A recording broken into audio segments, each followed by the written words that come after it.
આ શુભ ગુરુ પૂર્ણિમાના દિવસે આપ સૌને ગુરુ પૂર્ણિમાની શુભેચ્છાઓ અને ગુરુ સાથે એકતાનો અનુભવ કરો, ગુરુ સાથે એકરૂપતાનો અનુભવ કરો, ગુરુ સાથે પરમાત્મિકતાનો અનુભવ કરો. તે જીવનનું અંતિમ લક્ષ્ય છે.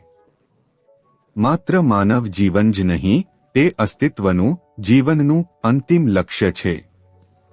સાંભળો, ગુરુ, તે શબ્દ ગુરુનો અર્થ એ વ્યક્તિ છે જે અજ્ઞાનને દૂર કરે છે અને તમને શાશ્વતકાળ માટે અજ્ઞાનમાંથી મુક્ત કરે છે. તમને કોણ મુક્ત કરી શકે?